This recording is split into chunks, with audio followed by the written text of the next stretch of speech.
Okay, we're going to stop here and we're going to go now to Tanya. So we also didn't learn for a while because we were learning about the Yom Tevim and whatever. Okay. Now we got already into Perek Lamed Gimel, but because of the long break, I want to start again from the beginning of Lamed Gimel. We'll go through the beginning a little bit quicker because we learned it already, and then we'll get to where we're up to. And again, I know we didn't finish the class yet, but the Mitzvah Shem starting next Monday, the classes are now 8:30 instead of 8 o'clock. Sorry for all those Easterners, but it's better for the Israelis. Okay, Perek Lamed Gimel. So the Alter Rebbe was explaining in Perek Lamed Aleph, because really Lamed Beis, the Alter Rebbe went off a little bit about the mitzvah of Avos Yisrael and how it's possible to love a Jew and so on and so forth. But here, the Alter Rebbe is talking about, in Perek Lamed Aleph 31, the Alter Rebbe was speaking about if you meditate in the lowness of man, because again, the Zohar said, if the log is too thick, bust it up, and then the fire will catch on to it. So he said, what happens if a person is too thick and the godly fire is not going to catch on to him? So you have to bust up yourself. And he says how you have to think how bad you are, how terrible you are. And he went through the whole process of you're nothing and nobody, and you're worse than the bugs and worse than the worst thing in the world. Okay? But then the Alter Rebbe said in Perek Lamed Aleph, but l'chayra, this is going to bring you to sadness, right? It's going to bring you to sadness, and sadness is no good. So he says it's not sadness, it's not atzlus, it's called merirus. It's sadness because it's going to bring you, it's going to motivate you to do a much greater level than you did before. And he said, don't worry about it. You're going to realize that you reconnect with Hashem and it's a much greater level. Okay, and then he went into the mitzvah of Avos Yisrael. But now the Alter Rebbe is going back basically to what he said in the Perek Lamed Aleph. And he says like this.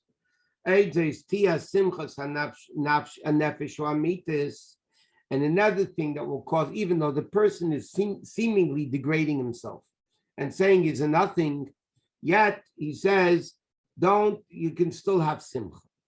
Wow, why?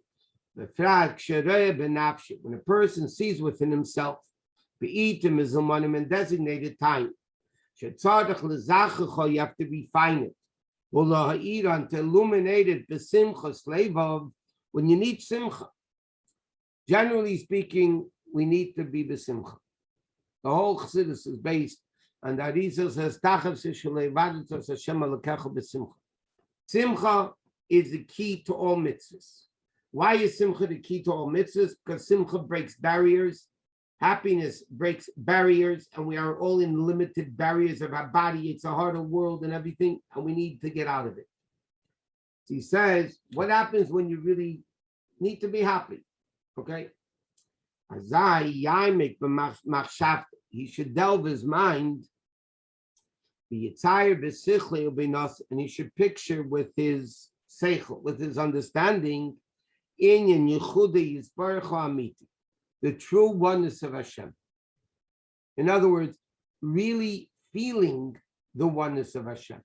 Meaning, the way Hashem permeates the world, the highest worlds, all the way up in the spiritual realm, in the low physical realms, even permeating this world, who is the glory of Hashem. What do we say in davening? Malay chol haaretz kavaydet, right? Kadosh kadosh, some malay chol haaretz kavaydet. The earth is full. Full means there is an empty space that doesn't have Hashem. And everything is nothing in comparison to Hashem. And Hashem is existing in the highest world and the lowest worlds. Just like God before creation was the only thing existing. Now that there is a world, Hashem is the only thing existing. Ein Eid Mulvadoi doesn't mean there's no other God. Ein Eid Mulvadoi means, and Shayich Bamun is the whole lengthy explanation of this. Ein Eid Mulvadoi means there is nothing but Hashem. Not there's no other God. Ein Eid, Dr. Rebbe says, Eid even means secondary. Ein Eid. There is not even anything secondary. Mulvadi, it's only Hashem. So he says when a person starts meditating into this concept that Hashem existed before the world, just like he exists now that there is a world, there's no change in him whatsoever. And as we say in davening, every day we say in davening, Atahu Kaidem Shenivra Ha'olam, Atahu Mishenivra. Simply means God, you were there before the world, and God, you're there that there is a world. So Chassidus explains, it's not saying God, you were there before and now you're also here. What it's saying is a much deeper aspect. Ata, the same way you existed before the world was created. Just like before the world was created, you were the only existence in the world. Ata you are the same now that there is a world. Because the only thing that exists is Hashem himself, nothing else. And that's what he says.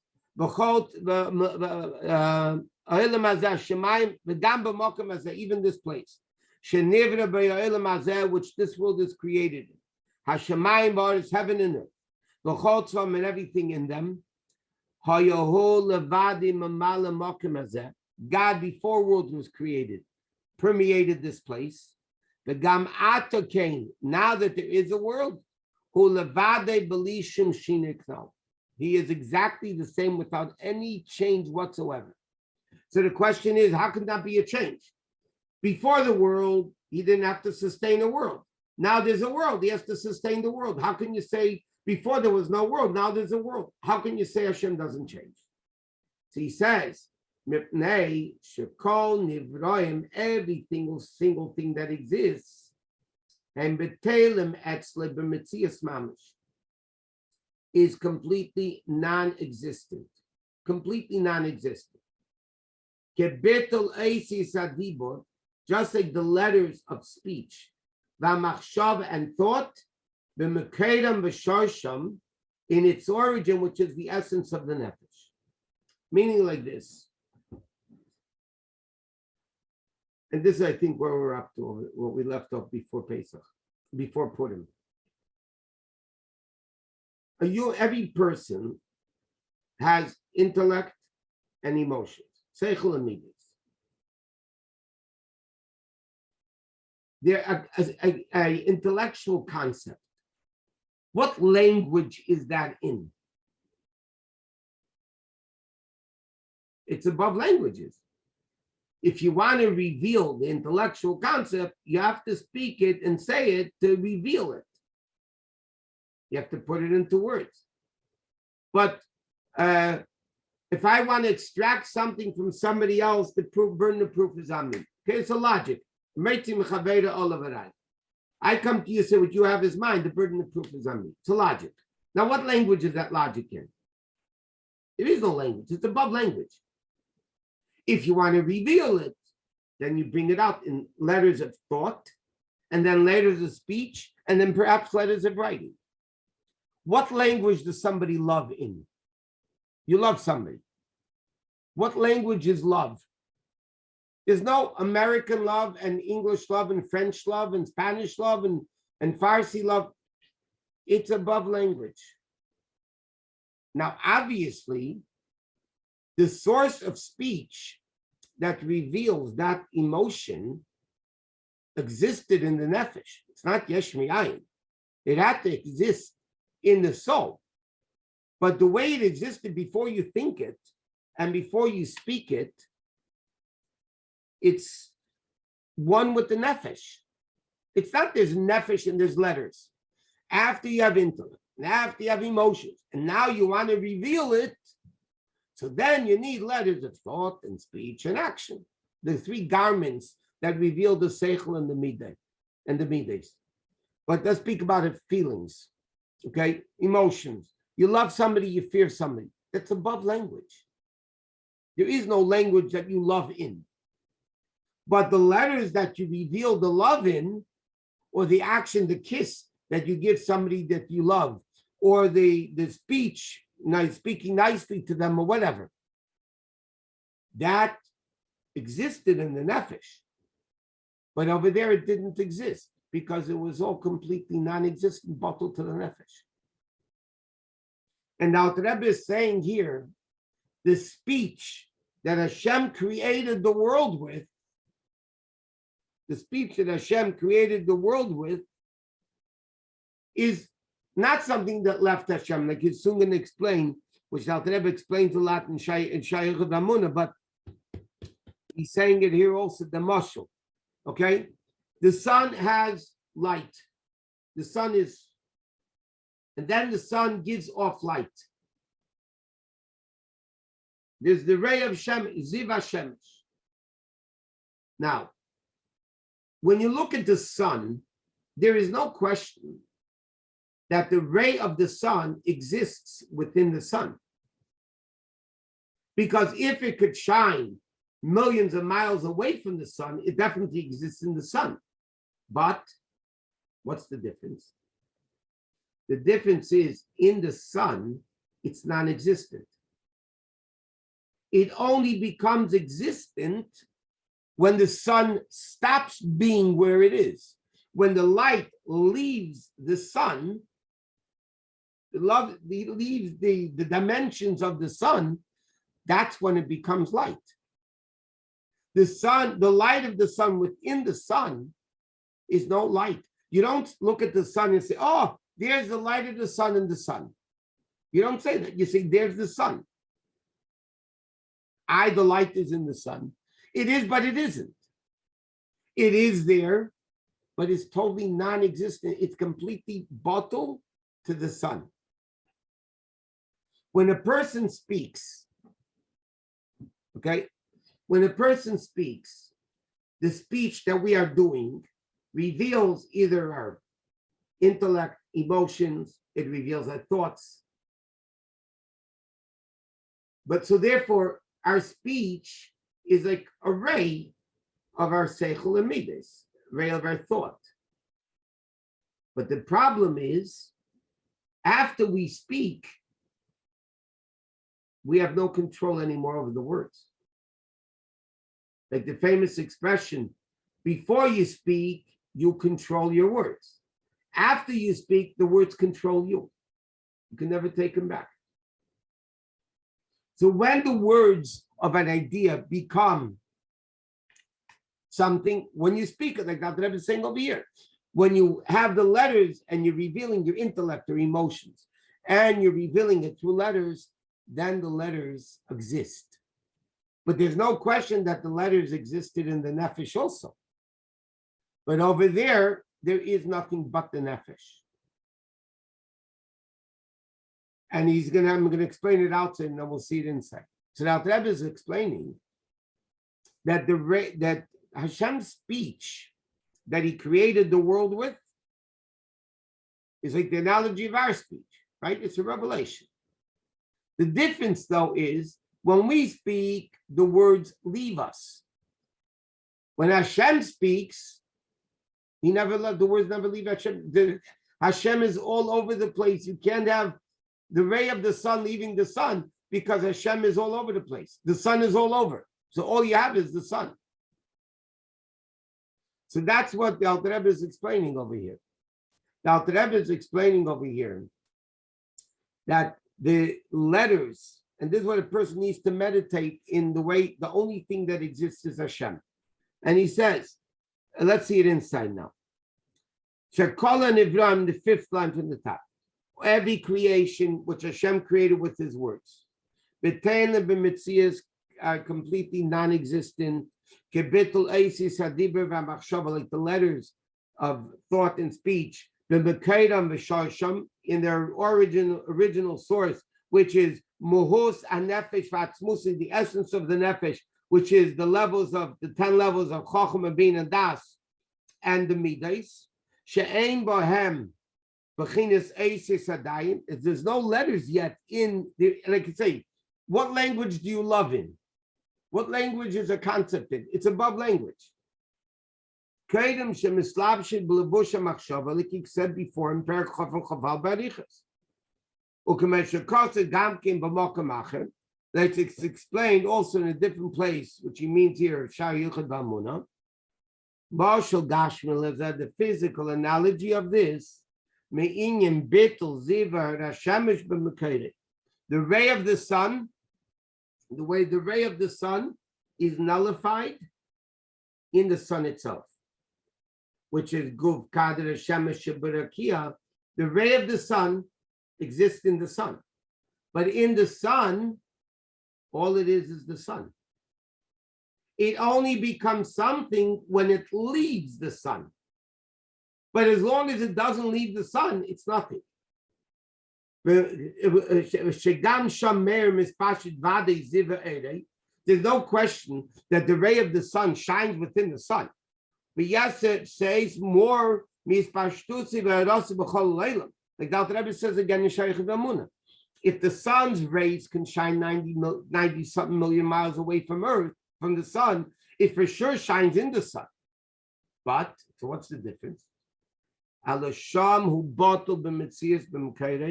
Over there, it's completely nullified in its existence. It's like completely non-existent. Why? Because the only thing there is the sun. There is no rays. The rays are there, but it's only the sun. And same thing now, Rebbe is now going to explain like this. How did Hashem create the world with speech? Which again, using the physical analogy of speech. What is speech? Speech is to reveal something concealed. I have a thought, you can't see it. How do I reveal to you? By speaking it. How do I reveal the emotion or the intellect to myself? By thinking it. So there is the words of Hashem. Hashem on the first day created the world with chesed. Second day with gvura. Seventh day Shabbos with malchus. So Hashem on the first day revealed the attribute of chesed. That's the rays of the sun. And he created creations of chesed, of kindness, longevity, light. But those words never left Hashem. It's not like by us. When we speak, the words leave us. You can measure them and they're gone and they're finished. By us, by Hashem, I mean, they never left Hashem. Hashem's all over. So therefore, what is creation? The world, okay, the world's existence is the word of Hashem, Bereshis bara Elokim, which the Gemara says is also one of the utterances. Hashem created the world, and that's only a ray of the sun, which makes the world exist, not only make it life, it makes it exist, because if not, it would become nothing again, completely nothing again. So the existence of the world is dependent on that word of Hashem. But the difference is, the word never left Hashem. The words are in Hashem because Hashem's all over. Therefore, what is world in reality? Only godliness. Einoid Mulvada. And now the Alter Rebbe is going to say, what the Alter Rebbe is leading to is like this. How does a person come to Simcha? He's going to explain when a person understands the concept of Einoid Mulvada. And therefore you understand that Hashem is unbelievably great. And then you realize when you do a mitzvah, Hashem, this God, by the way, that's Einoid Mulvada, is uniting himself with little tiny us when we do a mitzvah. Do you imagine? And later on, Alter Rebbe gives a Gashmistic mashal of a physical king that everybody loves, king of a whole massive world. And the king one day calls you up and he says, you know what? I'm coming to you for dinner. Only you. You can imagine the simcha a person would have. Let's speak in Hasidic language. If the Rebbe will call you up and say, I'm coming to you for dinner, you can imagine the simcha. He doesn't, nobody else in the world he's going to, he's only coming to me. So you can imagine the great simcha Chassid would have. So he says, this is what a Jew needs to understand. When you understand the depth of Einay Mulvadi, that everything in the universe, not Earth, universe, you keep finding expansions in the universe, which is all a limited world.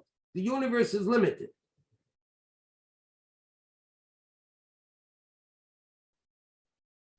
Because Torah, why is Torah, if the Torah would cease in the world wouldn't exist? Because Torah is the bread that keeps, just like bread keeps the neshama in the body, Torah keeps God in the world. That's the food. That's karbani lachmi, my lechem. Just like food keeps the neshama in the body, God forbid, if a person doesn't eat for a long time, they'll die because they need something to hold the neshama in the body. Torah holds God in the world. But what's unique over here, the Alter Rebbe says, and this causes simcha. You meditate in the great, how great Hashem is, and then you realize that when I do a mitzvah, I become yichud with Hashem. I become one with Hashem. So he says you can imagine the great simcha a person can have. Yeah, from one side, he might have said before, you chop yourself up, degrade yourself, that you're taka nothing and you're garbage, and yet at the same time, a person realizes, I do one mitzvah, me and God are budding it out. We're buddies. He's uniting only with me. Somebody else does a mitzvah, he's uniting only with them. So you can imagine the simcha. Once you understand the greatness of anybody, and then you understand that they're coming to you, the more you understand that person's greatness, the more joy you're going to have when you realize they're coming to you. And that's what he says. The Kach Mamish Derech Moshe, middle of the page of Membeis on top. So it is the nullification of the world and everything in it. The Mitzias, the Gabi Mekayde, Shu Ein Baruch, which is the revelation of Hashem. Like he says there again, he means Shayich Ramuna in great length. When a person meditates into this a lot, Yismach Libai, his heart will rejoice. The Sagal Nafshe, and he will be joyful. Vadanin and merry, B'chol Lev and Nefesh, okay, with all his soul. B'munah zu, in this Amunah Kirabihi, okay, because it's a tremendously great concept. Ki kives elikim v'zeh kol ha'adam. This is one of the 12 psukim, by the way. V'zeh kol ha'adam. This is the whole purpose, but the person. V'tachlis b'yosei, in the ultimate purpose of his creation. Uvrias kol ha'ilm esayeinu v'tachteinu. And why did Hashem create all the higher worlds, all the lower worlds, the entire universe? That's physical, by the way. Then you have the spiritual universe. Why did he do it? Because he wants a dira b'tachtein. So let's continue now to see what he says. How much the joy of a simple low person. The king, physical king, that he comes and lives only with this person. Okay? Hashem is coming to engage with this person. Just like a physical king, like we said, is coming to you, you're going to be excited. He says, how much more so? When you're talking about Dira B'Tachtein, the dwelling place of Hashem, like it says, me who's that? Who is this that engaged in Asher of Libe, who engaged his heart, Logeshes Eli, to come to me? No, Hashem says. So he says like this. Let's paraphrase this into simple language. The Alter Rebbe says, never get depressed. because a person has to realize the following. Hashem is super great, unbelievably great, to the extent the only thing in the whole universe, physical and spiritual, is only Hashem. Everything else that he created is the ray of the Shekhinah within the Shekhinah, the ray of the sun within the sun. And yet, when a Jew does one mitzvah, they create a dira b'tachtainim. Hashem is coming to me. Every person has to, Hashem is coming to me, not to anybody else. So you can imagine the simcha a person has. So again, the Alter Rebbe is explaining, yes, sometimes when your ego gets too big and the Shekhinah can't rest upon you because you're too thick, then what you need to do is bust yourself up. I is going to cause depression. He says, no, it's not going to cause depression. Number one, it's going to stimulate to do more. And that even more so without what Rebbe is saying here. On the contrary, when you realize that the only thing that exists is Hashem, the only thing that exists is Hashem. And yet you are, through one mitzvah, you're bringing the Shekhinah down into you and only you. And as Alter Rebbe says, we learned earlier in Perek Chafei, it's not the pshat when a Jew does a mitzvah, they daven, okay, and that time they're connected to Hashem. Or they put money in the pushka, then at that moment they're connected to Hashem. Hashem, the Alter Rebbe says before in Tanya, no. In Perek Chafei, the Alter Rebbe says, Hashem is above time and place. Hashem is above time and place. So when I do a mitzvah and I connect to Hashem, I'm not connecting for the 10 minutes I did the mitzvah, the half an hour, the hour, I connected to a level of Hashem above time and place. That means, as Alter Rebbe uses it, it's nitzchi le'olam v'od, it's eternal forever, because you just connected to a level above time and place. And that's why a person can never come to any type of depression whatsoever, because all he needs to realize, and therefore it's like this. In Musar Svarim, the emphasis is, again, sun meirad, turning away from evil. Musar, the emphasis is, you do an Aveda, you're going to go to Gehenna. You do a mitzvah, you go to Olam Haba. You go to Gan Eden. But there's a big emphasis, you do something wrong, you're going to go to Gehenna. That is a depressing feeling. It's really depressing. Okay, I do this, lightning is going to strike me from heaven, and that's what's going to happen. Chassidus comes along and says, no, don't look at it that way. Look at it from a positive perspective. When I do a mitzvah, I connect myself to this level of Ein Od Milvado, that the only thing that exists is Hashem. And I'm connecting to that level of Hashem completely. You can imagine, it causes simcha. Why are Chassidim always happy? If the real Chassidim are always happy, even when they're depressed, they're happy. They're doing depression happily. Why are they happy? Because they know I am what I am, but who cares? Look what I could become. I could do one mitzvah. It says in a Yemen, the Alter Rebbe said, when he heard, the Rebbe brings it down in Yemen, the Alter Rebbe once came out and he heard his Rebbe saying, mine gesagt. Mine in it's Yiddish, but mine says. Okay, she was referring to her husband. And the Alter Rebbe became serious. And he said, look at this. With one mitzvah, Hashem says, you become mine. You become mine. And that's the unity of a person with Hashem. It's a phenomenal level. And therefore, that causes simcha. And therefore, he says, you have to say, Ashreinu matov chokeinu. How fortunate are we that we have that ability. And by the way, even if we don't do it, the simcha is, but I could do it. It's only up to me. If I want to do it, I got it. Who's stopping me? Just me. Okay. That's it. Everybody have a great Shabbos. Don't forget, Shabbos is Rosh Chodesh. Mitzvah Monday night, the class, and Wednesday, the class is 8:30 to 9:30. Till then, everybody have a great week and a good Shabbos.